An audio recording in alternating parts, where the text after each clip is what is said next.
நமஸ்கார். அடியேன் சரண் சேவகன் Srivatsan. ABN Swami Aksharavani YouTube channel audio book series தொடரில் நாம் பல ஒலிப்புத்தகங்களை அனுபவித்து வருகிறோம். இன்று நாம் அனுபவிக்க இருப்பது காண்டகு தோழண்ணல் என்னும் ஒலிப்புத்தகம். 1999 வருடம் முதன்முறையாக வரதனுக்கு ரத்னாங்கி சமர்ப்பிக்கப்பட்டது. அப்போது நம் சுவாமியின் ஆச்சாரியர் ஸ்ரீ உவே புரசை சுவாமி பெருமாளை சேவிக்க எழுந்தருளி இருந்தார். காஞ்சிவரதனை நேராக சேவித்தது அதுவே அவருக்கு கடைசி முறை. அச்சமயம் எந்த உற்சவத்தை சேவித்தாலும் அதனை தொகுத்து எழுத வேண்டும் என்ற அவரின் நியமனப்படி கார்த்திகை அனுஷத்தின் மறுநாள், அதாவது திருக்கேட்டை அன்று இந்த சம்வாதத்தை நம் சுவாமி எழுதினார். நம் சுவாமி நடத்தி வந்த ஸ்ரீரங்க ஷடஜி கிருபா என்ற பத்திரிகையில் இதனை பிரசுரம் செய்ய தீர்மானித்த போது சில தடங்கள் உண்டாயின. அதன் பின்னர் தொடர்ச்சியான சம்பவங்களால் இதனை வெளியிடாமலேயே வைத்திருக்க வேண்டியதாயிற்று. சுமார் 15 வருடங்கள் கழித்து பகவத் சங்கல்பத்தினாலும் ஆச்சாரியனின் கிருப்பையாலும் 2/12/2013, அதாவது விஜய வருடம் கார்த்திகை அனுஷத்தில் வெளியிடும் பாக்கியத்தை நம் சுவாமி பெற்றார். அதே போல இன்று நமக்கு இதனை ஒலிப்புத்தகமாக அனுபவிக்கும் பாக்கியத்தை ஆச்சாரியனும் பெருமாளும் அருளியுள்ளனர். இதேபோல் இன்னும் பல ஒலிப்புத்தகங்களை அனுபவித்து கேட்டு மகிழ ஏபிஎன் சுவாமி அக்ஷரவாணி யூடியூப் சேனலை சப்ஸ்கிரைப் செய்து பெல் ஐக்கனை கிளிக் செய்யுங்கள். www.apnswami.wordpress.com என்கிற இணையதளத்தில் இந்த புத்தகத்தின் முழு பதிப்பினை இலவசமாக நீங்கள் காணலாம். அடியேன் தாசன்.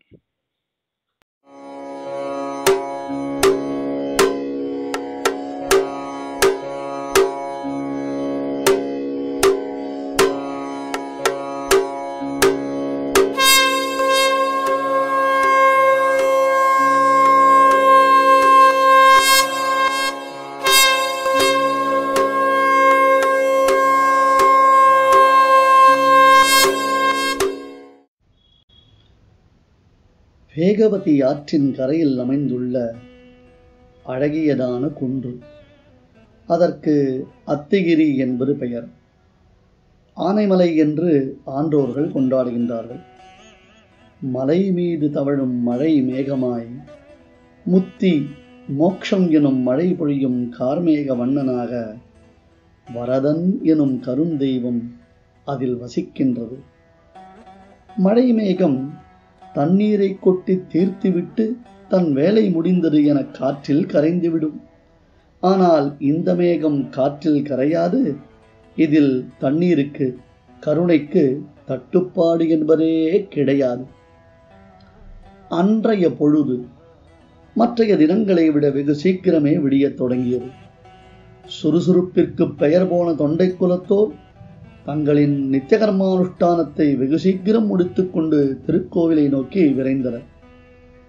அமாவாசை என்றால் கூட அன்றைய பொழுது அனைவருக்கும் மதி நிறைந்த நன்னாளாகவே இருந்தது என்றால் ஏதோ விசேஷம் இருக்க வேண்டுமே.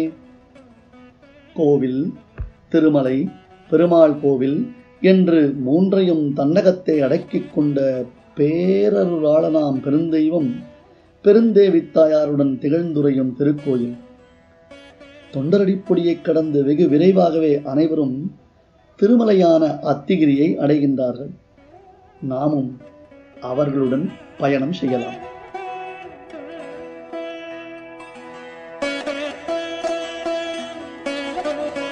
எங்கும் ஆஸ்திகர்கள் நிறைந்திருந்து குடாங்களாக கூடி பேசிக் கொண்டிருக்கின்றனர். தங்களுக்குள் வார்த்தையாடிக் கொண்டிருந்தாலும் இடையிடையே கர்ப்ப கிரகத்தின் முன்மண்டக கதவுகள் திறக்கின்றனவா என்று பார்த்த வண்ணம் இருந்தனர். கச்சிவாய்த்தான் மண்டபம், வையமாளிகை பிரதட்சணம், 24 படிகள் என்று எங்கும் மக்கள் வெள்ளம் திரண்டிருந்தது. இன்னமும் கதவுகள் திறக்கவில்லை. அதனால் காத்திருப்பவர்களுக்கு ஒவ்வொரு நொடியும் ஒவ்வொரு யுகமாக கழிகின்றது. அவரவர் தங்கள் மனதினுள் பல்வகையான கற்பனைகளை செய்து வைத்துள்ளனர். உள்ளத்தே உறையும் மாலை உவகையுடன் நேராக காண்பதற்கு உற்சாகமாய் காத்து கொண்டு நின்றனர். நெஞ்சென்னும் உட்கண்ணால் காணப்பட்டால் கூட பிரத்யக்ஷமாக சேவிப்பதுதானே பாக்கியத்தின் பக்குவமான நிலை. வரதன் அடியார்கள் அவனை இமையோர் தலைவா என்று அழைப்பார்கள்.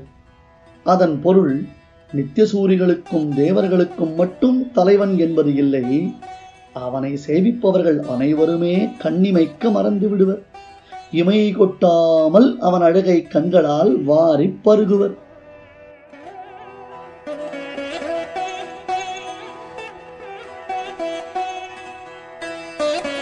பிரம்மதேவன் கிருதயுகத்தின் ஆரம்பத்தில் ஒரு யாகம் செய்தார்.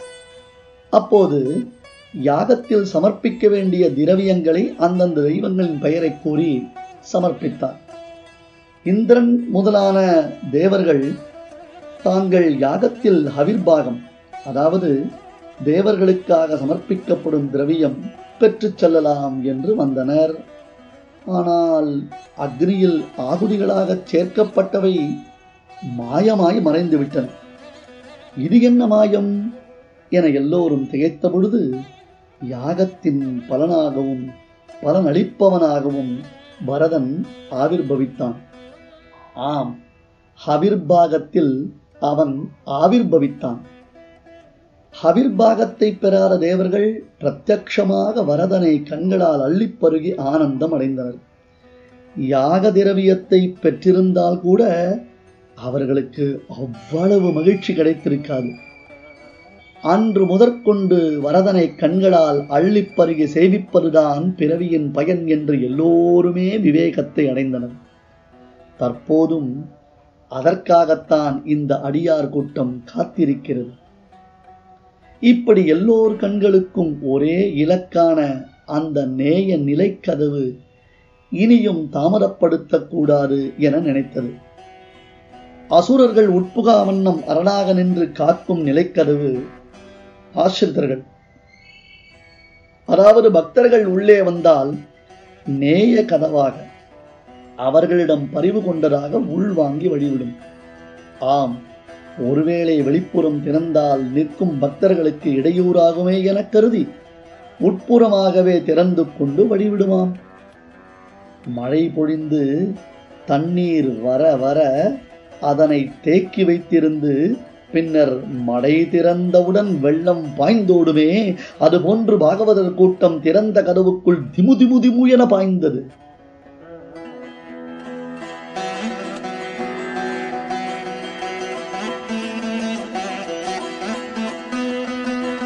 வேகவதியின் வெள்ளத்தை அணையாக தடுத்த ஆதிநாயகன் சேவையை விரும்பி ஆர்ப்பரிக்கும் இவர்களை அணைபோட்டு தடுக்க எவரும் தடையில்லை, எவரும் விரும்பவும் இல்லை. தந்தையார் சுயமாக சேர்த்த செல்வத்தை அவர் அனுமதி இல்லாமல் தனையன் ஆள முடியாது. ஆனால் பாட்டனாரின் செல்வத்தை அனுபவிக்க யாருடைய அனுமதியும் தேவையில்லையே. பாட்டனாராம் பிரம்மதேவரின் சிறந்த செல்வத்தை எவ்வளவு பங்கு பிரித்தாலும் குறையாத கற்பகத்தை காண்பதற்கு வேகவதியை விடவும் வேகமாக உள்புகுந்தனர். கரை புரண்டோடும் கருணை கடலை, காண்டகத்தோள் அண்ணலை எவ்வண்ணம் பேசுவோம், எப்படித்தான் பேசுவோம் என தங்களுக்குள்ளே பேசிக்கொண்டே புதையலை தேடி புறப்பட்டவர் போன்று கண்களை சுழல விடுத்தனர். உள்ளே கோலப்படியில் உயர்ந்த தோளுக்கினியான், புறப்பாட்டிற்கு தயாரான திருக்கோலத்தில் வரதன். இதுவரை காத்திருந்த கண்களுக்கு கனஜோரான விருந்து. ஒரே சமயத்தில் ஆகாசத்தில் கோடிக்கணக்கான சூரியர்கள் உதித்தால் எவ்வளவு பிரகாசம் இருக்குமோ அவ்வளவு பிரகாசத்தை வாசுதேவனுடைய திருமேனியில் காண்கிறேன் என்றான் பகவத்கீதையின் 11வது அத்தியாயத்தில் சஞ்சயன். அந்த வர்ணனையின் வைபவத்தை நேரில் சேவித்தனர் இன்று அனைவரும். சோதி குவியலாகவும் எங்கும் ஒளி வீசுகின்றனவாகவும் சூரியன் கிரணங்களை படிக்கும் ஒளி வெள்ளமாயும் கிரீட்டமணிந்தவனாகவும் கரையை தெரித்தவனாகவும் சக்கரபாணியாகவும் அம்மாநிதியை கண்டனர். ஒரு சிலர் கண்டவுடன் கண்களை மூடிக்கொண்டனர்.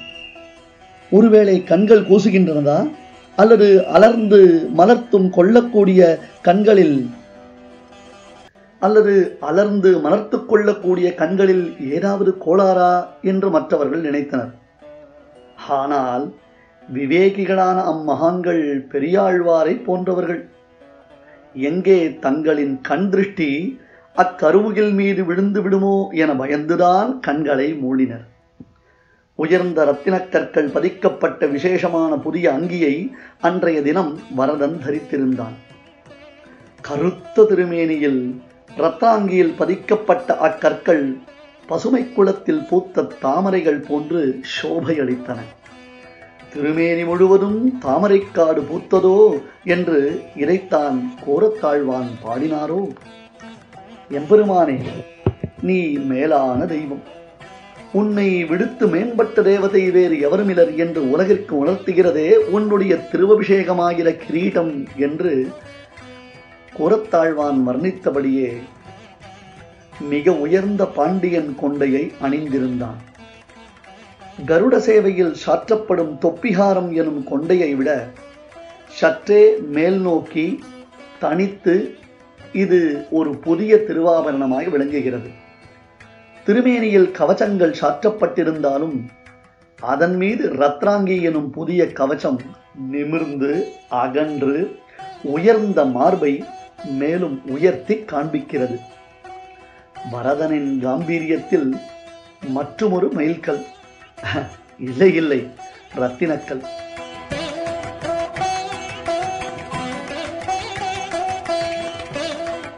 கார்த்திகை அனுஷத் திருநன்னாளில் பல பல ஆபரணங்கள் பூண்டு பவனி வருபவன் இன்று ரத்தின குவியலை உடல் முழுதும் இறைத்துக் கொண்டு எழிலுருவாய் விளங்கினான். உயர்ந்த தோள்களையும் பொய்யாரமான ஆயுதங்களையும் இறுகி தழுவிக்கொள்ள என்ன பாக்கியம் செய்தனவோ அந்த தங்கத் துகள்கள். புறப்பாட்டிற்கு அறிகுறியாக அத்திமலையின் முகடுகளில் எதிரொலிக்கும் உடல் திருச்சின்னம் பரிமாறப்பட்டது. டான் டான் டான் டடான் போவா என்னும் அந்த சப்தம் அத்திமாமலையின் மதில்களில் எங்கும் எதிரொலித்தது.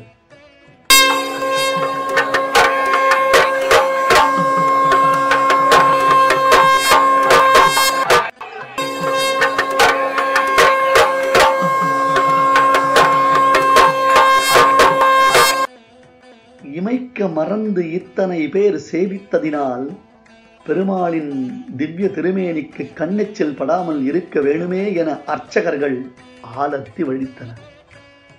ஓயாமல் வரதனை தங்களின் உள்ளத்திருத்தி வைக்கும் அடியார்களில் சிலர் ஸ்ரீபாரம் தாங்கிகளாய் அவன் தோளுக்கினியானை தங்கள் தோள்களில் பொருத்தி வைத்தனர்.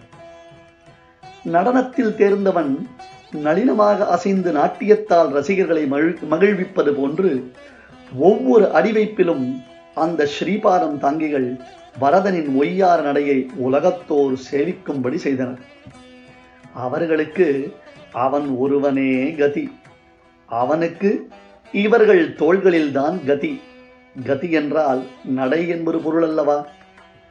எப்பொழுதுமே வேக வேக வேகமாக எழுந்தருளும் பெருமாள் இன்று அடிமேல் அடி வைத்து அன்னநடை பயின்றான்.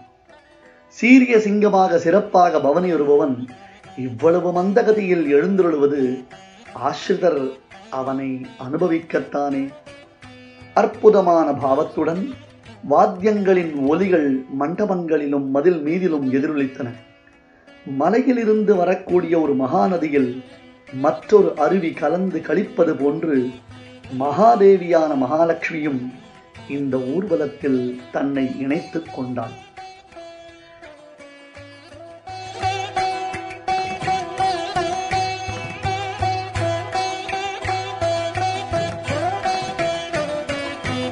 இரண்டு பெண் ஹம்சங்களின் நடுவில் ஒரு ராஜஹம்சமாய் பேரருளாளன் பவனி வரும் பொழுது பெருந்தேவியின் சங்கமம் மேலும் சோபையை இரட்டிப்பாக்கியது. இப்பெருந்தேவிதானே வேறு இரு நிலைகளில் ஸ்ரீதேவி பூதேவியாக வரதனுடன் கூடியிருக்கின்றாள். பெருந்தேவியும் தன்னை வெகுவாக அலங்கரித்திருந்தாள். பெண்கள் தங்களை அலங்கரித்துக் கொள்வதின் நோக்கம் பிரியமான கணவன் கண்டு களிக்க வேண்டும் என்பதற்காகவே என்கிறான் மகாகவி காளிதாசன். கருமுகில் போன்ற வரதனின் திருமேனி எனில் அதில் படரும் மின்னல் கொடி மகாதேவி என்கிறார் சுவாமி தேசிகன். இத்திவ்ய தம்பதிகள் தானே நம்முடைய ஒப்பற்ற தெய்வம் என்று பாகவதோத்தமர்கள் மனம் கனிந்து மானசீகமாக சரணாகதி செய்கின்றனர்.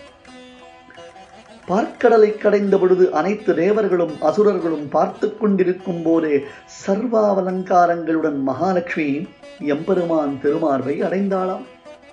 அப்படி அவள் சேர்ந்திருந்த போது இருவரையும் சேவித்தவர்களுக்கு தீராத சாபங்கள் தீர்ந்ததாம். அதே நிலையில்தான் இன்று இந்த சேத்தியை சேவித்தவர் அனைவரும் சாப விமோசனம் அடைந்தனர். வஸ்திரங்களும் புஷ்பங்களும் ஆபரணங்களும் இல்லாத பெருமாளின் திருத்தோள்களில் திடீரென்று ஒரு நீலோத்பல மாலையை யார் சூட்டியது? உருக்கி வார்த்த சுத்தமான தங்கத்தினாலும் ஒளி வீசும் ரத்னங்களினாலும் அமைந்த ரத்னாங்கியின் சேவையை எல்லோரும் சேவிக்க வேண்டும் என்றென்றோ மாலைகள் சாற்றவில்லை. கருணை இதழ் புஷ்பமாலையை சூட்டியது யார் யார் என எல்லோரும் திகைத்தனர். பின்னரே உண்மை புலனாகியது. அவை மாலையல்ல, மயக்கும் மாயப் பார்வை. என்ன, இன்று வித்தியாசமாக உடையணிந்துள்ளாரே நம் மணவாளன் என்று பெருந்தேவி வைத்த கண் வாங்காமல் பார்த்ததின் விளைவுதான் இது.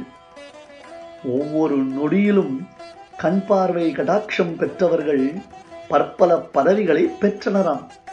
ஆம், இவள் கண் பார்வையின் கருணையின் பெருமை அது. அப்படிப்பட்டவள் இன்று வைத்த கண் வாங்காமல் நம்மையே பார்க்கின்றாளே. அதனால் நாமன்றோ பரதெய்வமானோம் என வரதனும் உள்ளம் பூரித்தான். அந்த மகிழ்ச்சி பெருக்கினால் மறுபடியும் பேச ஆரம்பித்தான். இதே அர்ச்சா விக்கிரகமான வரதன் பல ஆண்டுகளுக்கு முன்பு திருக்கச்சி நம்பி திறத்தில் 6 வார்த்தைகள் பேசினான். இன்று பக்தர் குழாத்தின் நடுவில் திருமகள் திறத்தில் பேச ஆரம்பித்தான். வேத ஒலி, விழா ஒலி, மக்களின் உற்சாக ஒலி என அனைத்தையும் கடந்து அந்த சல்லாப வார்த்தைகள் நம் காதில் விழுகின்றதா என நாமும் கூர்ந்து கவனிக்கலாம். பிரியே, மகாலட்சுமி, ஹஸ்திநாத பிரபோதினி என்று அழைத்தான் வரதன். வரதனின் திருவுள்ளம் உகக்கும்படியாகவே அவதாரங்களிலும் அர்ச்சையிலும் விளங்கும் அந்த பெருந்தேவி புன்முறுவலுடன், நாதா, அழைத்த காரணம் என்னவோ என்றாள். பிரியே, இன்று என்னுடைய திருக்கோலம் எப்படி உள்ளது? புதிய அங்கியின் பொலிவில் என் எழிலை குறித்து சற்று விளக்க வேண்டும் வரதன் சொன்னான். தன் 2 கண்களை அகல விரித்து மறுபடியும் ஒரு முறை வரதனின் எழிலுருவை வாரிப்பருகினாள் மகாதேவி. அடே அப்பா, நீ வைத்த கண் வாங்காமல் பார்க்கும்போது என்னை விட அழகன் வேறு எவருமில்லை என்று சொல்வாய் போலிருக்கின்றதே. ஆவலுடன் வரதன், சுவாமி, அதில் என்ன சந்தேகம்? அதைவிட ஒரு முக்கியமான விஷயம் உள்ளது. வரதனுக்கோ ஆவல் அடங்கவில்லை. அது என்ன, அது என்ன பிரியே என்றான். இன்றுதான் தங்களின் மாமனாரின் பெருமையையும் எல்லோரும் அறிகின்றனர் என்றாள் பெருந்தேவி. வரதன் சற்றே யோசனையுடன், என்ன இவள் மாமனார் என்கிறாளே? பிரியே, நீ சொல்வது விளங்கவில்லையே என்றான். பெருந்தேவி, சரி, தங்களின் மாமனாரின் திருநாமம் என்ன? தேவி, நீ எந்த மாமனாரை குறித்து பேசுகிறாய்? ஓஹோ, உமக்கு பல மாமனார்கள் உண்டோ? ஆமாம் ஆமாம், 10,000 மனைவிகள் உண்டல்லவா? அதனால் தான் எந்த மாமனார் என்று திகைக்கிறீர். தேவி, ஏன் இந்த பொறுமை இழப்பு? ஜனகரா, பீஷ்மகரா, பிருகுவா, இல்லை என்றால் பெரியாழ்வாரா என்று யோசித்தேன். என் அவதாரங்கள் எண்ணிக்கையில் அடங்காது என்றால் அந்தந்த அவதாரங்கள் தோறும் உடனவதரித்த உன் அவதாரங்களுக்கும் குறைவில்லையே. அப்படியானால் மாமனார்களும் அதிகம் உண்டே. வரதன், எதிராளிகளை வார்த்தை ஜாலத்தால் வசப்படுத்த உமக்கு சொல்லியா தர வேண்டும்? இத்தனை பெயர்களை சொன்ன நீர் சமுத்திரராஜனை மறந்தீரே. ஒரு காலத்தில் அவர் உம்மை சரணடைந்தார் என்னும் அலட்சியம் காரணமா என்றாள் மகாதேவி. வரதன் தன் மனதுள், நாம் ஒன்று நினைத்து பேச ஆரம்பித்தால் இந்த பேச்சுவார்த்தை வேறு வழியில் செல்கிறது. சரி சரி, சமாளிக்கலாம். ஏனம்மா, அவரை நான் மறப்பேனா? எனக்கு தங்குவிடம் அளித்து பார்க்கடலில் ஆதரிப்பவராயிற்றே, அவர் பெருமையை தனித்துச் சொல்லலாம் என நினைத்தேன். வரதன் சமாளிக்க ஆரம்பித்தான்.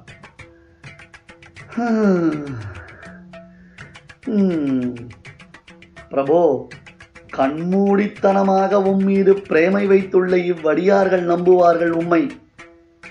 ஆனால் எனக்கு தங்களின் வார்த்தைகள் மீது துளியும் விசுவாசம் இல்லை என்றாள் பெருந்தேவி. தேவி, நீயும் பெண்தானே. பெண்கள் தங்கள் கணவனை தவிர்த்து எல்லாவற்றையும் இந்த உலகில் நம்புபவர் என்று சாஸ்திர வல்லுநர்கள் உரைப்பதை நீ அறிய மாட்டாயா? சரி சரி, அதை விடு. நீ சொல்ல வந்ததை எனக்கு விளக்கு என்றார். அடே அப்பா, செய்யும் தவறுக்கு வருந்தாமல் அதை விடுத்து மேலே செல்லும் கலையை உம்மிடம்தான் பயில வேண்டும். வரதன் பொறுமை இழந்து, பிரியே, என் ஆவலை அதிகமாக்காதே. எனக்குத்தான் பதில் தெரியவில்லை என்று அறிந்துள்ளாயே, மேலே கூறம்மா. கெஞ்ச ஆரம்பித்தான். சொல்கிறேன் சொல்கிறேன். சமுத்திரராஜனுக்கு பல திருநாமங்கள் உண்டென்று தெரியுமல்லவா? அல்லது அதையும் அறியவில்லை என்று சொல்வீரா? வரதன், பல என்ன, பல ஆயிரம் உண்டு. அதற்கென்ன இப்போது? ஏதோ குரலில் அலுப்பு தோன்றுவது போல் உள்ளதே என்றாள் மகாலட்சுமி. தாயே மகாலட்சுமி, இல்லையம்மா இல்லை. விடை தெரிய வேண்டும் என்னும் அவசரம்தான் அது. நீ மேலே எனக்கு விளக்கு. சரி சரி, அவருடைய பல பெயர்களில் ரத்னாகரன் என்பதும் ஒன்றுதானே. ரத்னாகரன் என்றால் என்ன? ரத்னங்களை உண்டு செய்பவர் என்பது பொருள். அவ்வகையில் விலையுயர்ந்த ரத்னங்களை எல்லாம் கோர்த்து மதிப்புக்குரிய மாப்பிள்ளையான உமக்கு ரத்னாங்கியை சமர்ப்பித்துள்ளார். இதனால் ஏனைய மாமனார்களுக்கு நல்லதொரு எடுத்துக்காட்டாகவும் விளங்குகிறார். வரதன் தனக்குள், ஐயோ, இந்த பெண்கள் எப்படித்தான் பிறந்தகத்து பெருமை பேச கற்றுக்கொள்கிறார்களோ தெரியவில்லை. நாம் ஒன்று நினைத்து கேட்க எவ்விதமோ சுற்றி வளைத்து தன் தந்தையின் பெருமையை நிலைநாட்டுகிறாளே. அடே அப்பா, பெண்ணினத்தின் சாமர்த்தியத்தை மிஞ்சவே முடியாது. இப்படி அவன் நினைப்பதற்குள் பெருந்தேவி குறுக்கிட்டு, இப்படி பெண்களை குறித்து தவறான எண்ணம் கொண்டிருப்பவர்கள் ஆண்கள்தானே? வரதன் திடுக்கிட்டு, லக்ஷ்மி, நான் மனதில் நினைத்ததை நீ எப்படி அறிவாய்?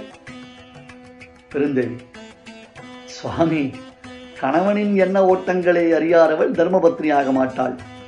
தவிரவும் தங்களின் திருமார்பில் வீற்றிருக்கும் எனக்கு மனதின் மொழி கேட்காமலா போகும்?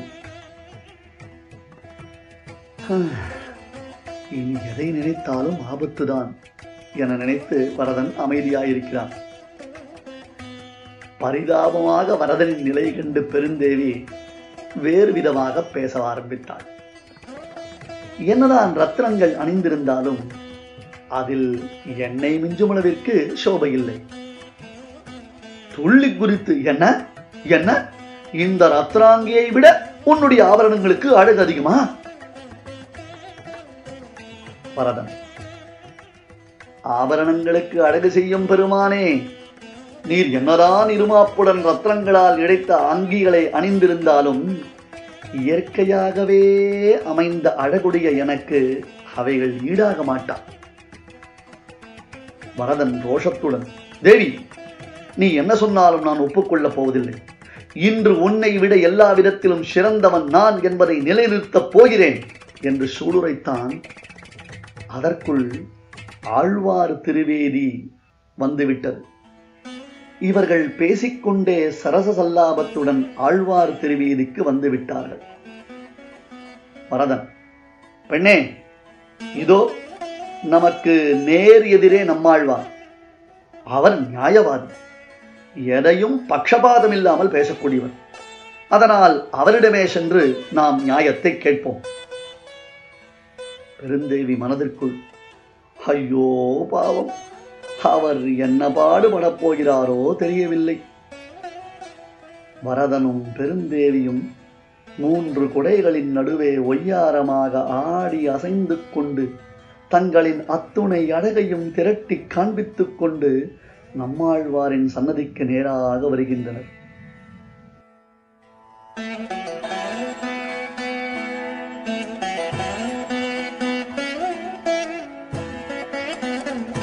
உள்ளிருந்து மதுரகவியும் நாதமுனியும் வெகு வேகமாக வெளிவந்து, திவ்ய தம்பதிகளே, ஆடி அசைந்து நடைபெறுகிறது போதும், உடனடியாக இவ்விடத்தை விடுத்து அப்பால் செல்லுங்கள் என்றனர். பரதன் திகைத்து, என்ன, நாங்கள் இவ்விடத்தை விட்டு செல்ல வேண்டுமா? என்ன விந்தை இது? மதுரகவி, தேவப்பெருமானே, எங்கள் குருகூர் நம்பியை விடுத்து அடியேன் தேவமற்றறியேன். எங்கள் தெய்வமான ஆழ்வார் தங்களின் வடிவழகை கண்டதும் மோகமடைந்து விட்டார். அவரின் மூர்ச்சையை தெளிவிக்க எவ்வளவு முயற்சித்து முடியவில்லை. பரதன், என்ன ஓய் சொல்கிறீர்? நாங்கள் ஆழ்வாரிடம் தீர்மானம் கேட்க வந்திருக்கிறோம். அவர்தாம் மயர்வர மதிநலம் அருளப் பெற்றவர் தானே. நாதமுனி, அதெல்லாம் சரி, ஆனால் தூரத்திலிருந்து சேஷி தம்பதிகளான உங்களை கண்டதுமே உள்கலங்கி உடல் தோண்டு வாயுலர்ந்து கண் சொருகி மேனி மயிர்கூச்சல் உண்டாக எங்கள் ஆழ்வார் மோகத்தை அடைந்தார். ஒருவேளை உபசாரங்கள் சமர்ப்பித்து அவருக்கு சுயநினைவு உண்டானாலும் மறுபடி உங்களை கண்டால் மயங்கி விடுவார். ஆகையால் தயவு செய்து நீங்கள் இருவரும் இவ்விடம் விட்டு புறப்படுங்கள் என்று தலைக்கு மேலே கைகளை குவித்து பிரார்த்தித்தார். பரதன் ஏமாற்றத்துடன் அகலுகிறான். பிராட்டி அவன் அறியா வண்ணம் தனக்குள்ளே நகைத்துக் கொள்கிறார். சிந்தனை வசப்பட்டவனாகவே பெருமாள் மணவாள மாமுனிகள் சன்னதி முன்பு வருகிறார். சரி, இவரிடம் கேட்கலாமே என நினைத்து பேச ஆரம்பிப்பதற்குள் எப்படியோ பெருமாள் தாயார் விவாரத்தை அறிந்து மாமுனிகள் முந்திக்கொண்டு, பிரபு, இங்கே அருகிலேயே ஆழ்வார்களும் ஆச்சாரியர்களின் நாயகமணியுமான ராமானுஜரும் வீற்றிருக்கின்றனர். பெரியோர்கள் நிறைந்த சபையில் அவர்கள் அனுமதியின்றி அடியேன் பேசக்கூடாது. அதனால் தேவரீர் விரைந்து எம்பெருமானாரின் சன்னதி அடைந்து விவாதத்திற்கு விடை கொள்ளும் என்கிறார். இங்கும் தனது கேள்விக்கு விடை தெரியவில்லையே. சரி, அடுத்து செல்லலாம் என அடையெடுத்து வைக்கிறான் பரதன். அதற்குள்ளாக ராமானுஜரின் சன்னதிக்குள் ஒரே பரபரப்பு. ஏனைய ஆழ்வார்களும் ஆச்சாரியர்களும் பதட்டத்துடன் காணப்படுகின்றனர். கூறத்தாழ்வான், இன்று பெருமாளுக்கும் தாயாருக்கும் விவாதம் உண்டாகியுள்ளது. இருவரில் யாருக்கு சோபை அதிகம் என்பதை அறிய ஆழ்வார் பிரகாரத்தில் பவனி வருகின்றனர். நம்மாழ்வார் மயங்கியதாலும் மாமுனிகள் மறுத்ததாலும் அடுத்து இங்குதான் வருகின்றனர். பொய்கை ஆழ்வார், சரிதான், பெருமாளுக்கும் பிராட்டிக்கும் விவாதமா? இதில் நாம் என்ன தீர்ப்பு சொல்வது? யார் பக்கம் பேசினாலும் மற்றொருத்தரின் கோபத்திற்கு ஆளாவோம். என்ன செய்வது?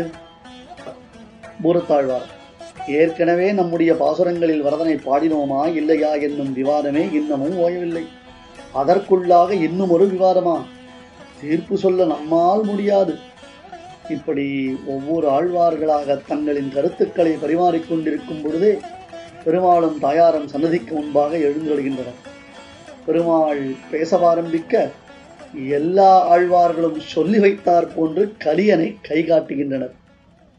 கலியன் சற்றே சுதாரித்துக் கொண்டு, ஸ்ரீநிதியே, நான் பேரருளாளன் பெருமையை பேச கற்றவன்தான். ஆனால் நிதியை பொழியும் முகிலான ஒன்றிரத்து எது சொன்னாலும் அதற்கு பக்ஷபாதம் என்று மற்றவர்கள் பெயர் வைத்து விடுவர். அது தவிரவும் ஆழ்வார்களாகிய நாங்கள் வாத பிரதிவாரம் செய்வதில்லை.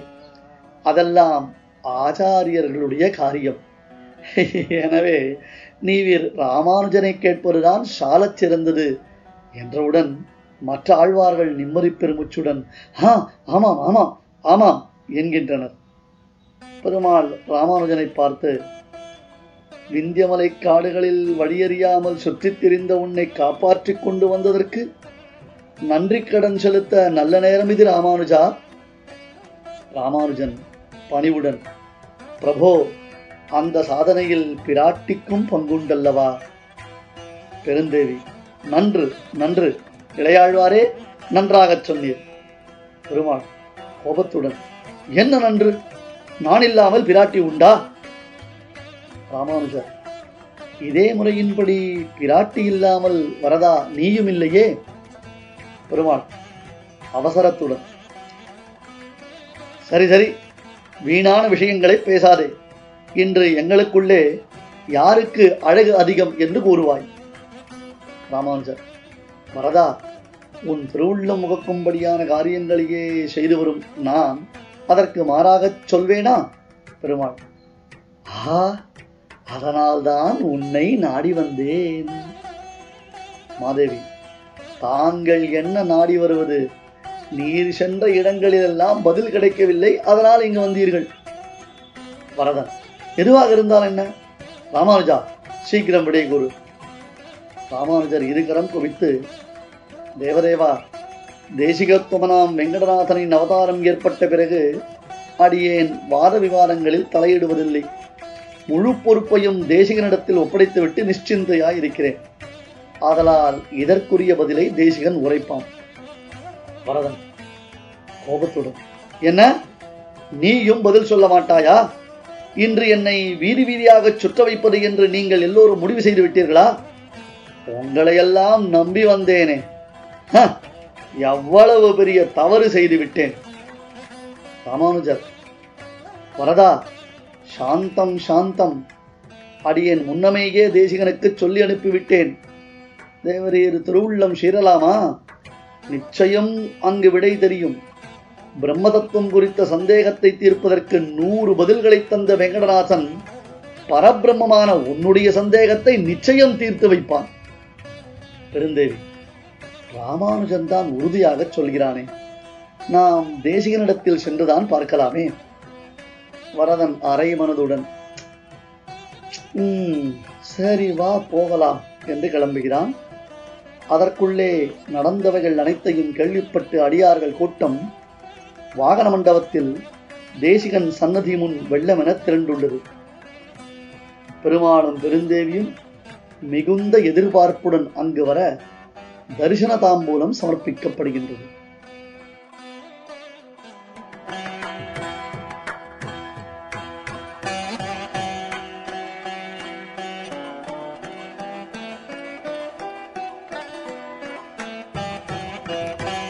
வரதன், வெங்கடநாதா, நீ என்ன சொல்ல போகிறாய்?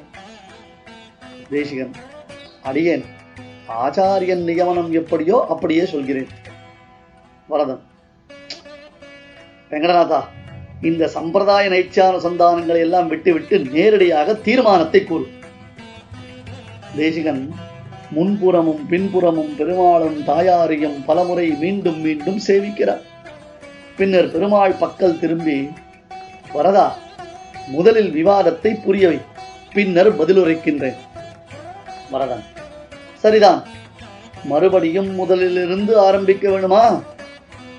மாதேவி முந்திக்கொண்டு, பிள்ளாய், இன்று எம் இருவரின் திருக்கோலத்தில் யார் அதிக அழகுடன் திகழ்கிறோம்? பெருமாளா அல்லது நானா? அல்லது நானா? அதிக அழுத்தத்துடன் நானா என்று அவள் கேட்டதை வரதன் கவனிக்க தவறிவிட்டான். தேசிகன், இவ்வளவுதானா விஷயம்? இதை தெரிந்து கொள்ளவா பிராகாரங்கள் தோறும் சுற்றி சுற்றி வந்தீர்கள்? வரதனும் பிராட்டியும் ஒரே சமயத்தில், என்ன, நீ இதற்கு விடை கூறிவிடுவாயா? அதில் என்ன சந்தேகம்? விடை தெரிவதற்காகத்தானே இங்கு வந்திருக்கிறீர்கள். தேசிகன், ஆமாம். வரதன், சரி, அப்படியானால் நான் சொல்வதை ஏற்றுக்கொள்வீர்களா? தேசிகன், என்ன சந்தேகம்? நிச்சயமாக ஏற்றுக்கொள்வோம் வெங்கடநாதா. பெருந்தேவி, சரி, பொறுமையாக கேளுங்கள். இன்று உங்கள் இருவரில் யாருடைய சேவை அதிகம்? இதுதானே விவாதம். சந்தேகமே இல்லை. புதிய ரத்ராங்கியுடன் விளங்கும் வரதனுடைய காந்திதான் விசேஷமானது, விலட்சணமானது. சபாஷ் சபாஷ், சரியான தீர்ப்பு. பெருந்தேவி பார்த்தாயா, கஞ்சத்திருமங்கை உகந்த தேசிகனே தீர்ப்பு கூறிவிட்டான். நீ என்னுடன் தோற்றுவிட்டாய், நீ என்னிடம் தோற்றுவிட்டாய். பிராட்டியின் திருமுகம் சற்றே வாடுவதற்குள் தேசிகன் குறுக்கிட்டு, பிரபோ, அடியேன் இன்னமும் முடிக்கவில்லையே, அதற்குள்ளே என்ன அவசரம்? நீ பெற்றுள்ள அழகில் குறையில்லை, ஆனால் அதன் காரணம் பெருந்தேவிதானே. சபாஷ் சபாஷ் சபாஷ், பிரபோ பார்த்தீர்களா தீர்ப்பை என்றாள் பெருந்தேவி. பரதன் மிகுந்த கோபத்துடன், இதென்ன நாடகம்? சத்தியவிரத கஷேத்திரத்தில் பொய்யர்கள் அதிகம் புகுந்து விட்டார்களா? உள்ளொன்று வைத்து புறமொன்று பேசுபவர்களை கலிபுருஷன் படைத்தானோ? தேசிகன் மிகுந்த வினயத்துடன், மீண்டும் சொல்கிறேன், இப்போது நீங்கள் இருவருமே அவசரப்படுகிறீர்கள். நியாயாதிபதி தீர்ப்பை வாசிக்கும் போது வாதி பிரதிவாதி என இருவரும் குறுக்கீடு செய்யக்கூடாது என்னும் வரையறை தெரியுமல்லவா? எனில் அடியேன் முடிக்கும் வரையிலும் அமைதியாக இருங்கள். பரதப்பிரபு, ரத்ராங்கி ஒளியில் ஸ்வயம் பிரகாசராகிய தாங்கள் மேலும் விசேஷத்து சுடர் விடுகிறீர்கள். இது என்ன ஒரே ஒரு கவச்சம்? இதுபோன்று நூற்றுக்கணக்கான கவச்சங்கள் தங்களுக்கு சமர்ப்பிக்கப்பட தயார் நிலையில் உள்ளன. பரதன், அப்படியா? யார் செய்துள்ளார்கள்? குறுக்கே பேசாதீர்கள் என்று சொன்னானே தேசிகன். என்ன அவசரம் என்றாள் பிராட்டி. எங்கள் ஆச்சாரிய சார்வபௌமரான பராசர பட்டரே இந்த விவாதத்தின் தீர்ப்பை அருளியுள்ளாரே. என்ன என்ற வரதன் அதற்குள்ளே பெருந்தேவி தன்னை முறைப்பதை பார்த்து மௌனமாகி விடுகிறான். திருவுக்கும் திருவாகிய திருமகள் கேள்வா, பட்டரின் அற்புதமான அனுபவத்தை ஸ்ரீ குணரத்ன கோஷத்தில் வர்ணித்துள்ளதை விவரிக்கிறேன், கேளுங்கள். பெருமாளே, உன்னை விட மகிமை வாய்ந்த மகாலட்சுமியின் திருக்கல்யாண குணங்களை அடியேன் இப்போது விண்ணப்பம் செய்கிறேன். பரமரசிகராகி நீ அதனை கேட்டு ஆமோதித்து ஆனந்தித்து பூரிப்படைய வேண்டும். அவ்விதம் பெருமிதத்தால் நீ பூரிப்படையும் பொழுது உன்னுடைய திருமார்பு மகிழ்ச்சி பெருக்கால் விம்மி விரியும். அதனால் உன் திருமார்பில் சாற்றப்பட்டிருக்கும் பொற்கவசம் மார்பின் நகலத்தை தாங்க முடியாமல் பட்டீர் என்று வெடித்துவிடும். உடனே பிளந்த பழையதான அக்கவசத்தை அப்புறப்படுத்தி பின்னர் புதியதான தங்க கவசத்தை தங்களுக்கு அணிவிப்போம். பின்னர் மீண்டும் பிராட்டியின் திரு கல்யாண குணங்களை உன் திருமுன்பு வர்ணிப்போம். அதனால் அது மறுபடியும் வெடிக்கும். இவ்விதம் விண்ணப்பிக்க விண்ணப்பிக்க உமக்கு நூற்றுக்கணக்கான கவசங்கள் சமர்ப்பிக்கப்பட்டு கொண்டே இருக்கும். அதனால் நீ புது புது பொலிவினை பெற்றிடுவாய் என்று பட்டர் கவசம் சாற்றப்பட்டுள்ள கரிய திருமேனியின் காந்தியை பாடுகிறாய். அதனால் தான் சொன்னேன், காண்டகு தோழன்னல் தாங்கள்தான் அழகு என்று. பிராட்டி ஆனந்தத்தில் கொண்டாடுகிறாள். பரதன் சற்றே வருத்தத்துடன், வெங்கடநாதா, அப்படி என்றால் ரத்னாங்கியுடன் சேவை தரும் எனக்கு தனிப்பட்ட பெருமை ஏதும் இல்லையா? வரம் தரும் மாமணி வண்ணனே, உன் வைபவத்திற்கு என்ன குறை? இன்று இந்த கவசத்திற்கு என்ன பெயர்? தேசிகன், நீதான் சொன்னாயே, ரத்னாங்கி. பரதன், அதாவது பலவிதமான ரத்னக்கற்கள் பதிக்கப்பட்ட கவசம், அதுதானே? ஆமாம், அதற்கென்ன இப்போது? திருவுடன் வந்த செழுமணி போல் திருமாலிதயம் மறுவிடம் என்ன மலரடி சூடும் வகை பெருநாம் என்னும் இந்த பாசுரத்தின் பொருளை நீ அறிந்தவன்தானே? பரதன், நான் இன்று தெரியாமல் உன்னிடத்தில் வந்துவிட்டேன். சந்தேகத்தின் தெளிவு பெற வந்த என்னை தொடர்ந்து கேள்விக்கணைகளால் துளைத்து துன்புறுத்துகிறாய். தேசிகன் கை கூப்பிக் கொண்டு, பரதப்பிரபு, அடியேனே அதையும் விளக்குகிறேன். தயாசதகத்தில் ஜீவர்களின் பாவக்கணைகளை தாங்க எதிர்கொள்ள கருணை எனும் கவச்சம் பூண்டவன் நீ என்றேனே. இப்போது ரத்ராங்கி அணிந்த உன்னை கேவலம் என் கேள்விக்கணைகள் தாக்குகின்றனவா? சரிப்பா, நீ என்னதான் சொல்ல வருகிறாய்? என் பெருமை கூறுகிறாயா, அல்லது பிராட்டி அருகில் இருப்பதால் அவளை மகிழ்வுறச் செய்கிறாயா என்று வரதன் அழுத்துக் கொண்டான். தேவராஜா, உன் திருமார்பில் கௌத்துவம் எனும் உயர்ந்த ரத்னம் திகழ்கின்றது. அதுபோன்று ஜீவர்கள் உன்னை அடைய வேண்டும். பிராட்டி வசித்திருக்கும் அவ்விடம் ஜீவ ரத்னம் ஒளி வீசும் ஸ்தானம் என எல்லா ஜீவாத்மாக்களும் உன்னை அடைய வேண்டும் என்றென்றோ பாடினேன். ஆமாம், ஆச்சாரியர்கள் எவ்வளவு நிதானமாகவும் பொறுமையாகவும் விளக்கி கூறினாலும், கவனக்குறைவினாலும் தாழ்வு மனப்பான்மையினாலும் சிஷ்யர்கள், அதாவது ஜீவாத்மாக்கள் அதை புரிந்து கொள்வதில்லை. அதனால் அவர்களுக்கு பெரும் சந்தேகம் உண்டாகிறது. என்ன சந்தேகம் வெங்கடநாதா? வரதன், அதாவது ஒரு ரத்தினம்தான் ஜீவரத்தினம், கௌஸ்துப ரத்தினம், ஒரு ரத்தினம்தான் பெருமாள் திருமார்பில் துலங்குகிறது. ஓஹோ, யாரோ ஏதோ ஒரு ஜீவன் மட்டும்தான் பெருமாளுக்கு பிரியமானவன் போலும், நமக்கு அந்த பாக்கியம் உண்டா என்று அவன் மனம் மயங்குகிறான். அனைவரும் மனம் மயங்குகின்றனர். சரி, அதற்கென்ன இப்பொழுது? பிராட்டி கேட்கிறாள். ஒரே ஒரு ஜீவன் மட்டுமில்லை, உலகில் உள்ள கோடானு கோடி ஜீவர்கள் அனைவருமே எனக்கு பிரியமானவர்கள், என்னை வந்து அடைய வேண்டியவர்கள். ஆதலால் அவர்கள் அனைவரையும் என் திருமேனியில் நான் ஏற்றுக்கொள்கிறேன் என்று எல்லோரும் உணரும்படியாக நீ திருமேனி முழுவதும் ரத்னங்கள் நிறைந்த கவச்சத்தை சாற்றிக்கொண்டு திருவுக்கும் திருவாகிய திருமகள் கேள்வனாக திகழ்கின்றாய்.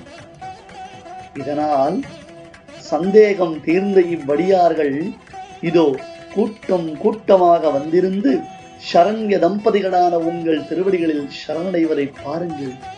இவை அனைத்தும் உன் பெருமைதானே வரதா? பெருமானும் பிராட்டியும் ஆனந்தப்படுகின்றார்கள். பிராட்டி, வெங்கடநாதா, விபவத்தில் போன்று அர்ச்சையிலும் உன்னுடைய வாக்வன்மையை அனுபவிக்கத்தான் நானும் பெருமாளும் என்று சங்கல்பித்தோம்.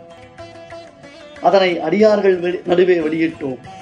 உனக்கு நிகர் நீயேதான்.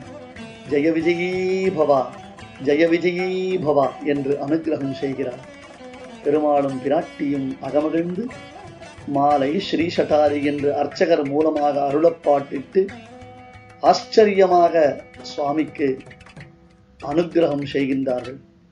அடியார் குழான்களும் ஆச்சரியமான இந்த சேர்த்தியை சேவித்தும் பெருமான் பிராட்டியின் சல்லாபத்தை ரசித்தும் தேசிகோத்தமனின் வைபவத்தை அனுபவித்தும் காண்டகு தோழன்னலை கண் இமைக்காமல் ஆனந்தித்து அனுபவித்து மகிழ்ந்து பிறந்த பயனை பெற்றனர்.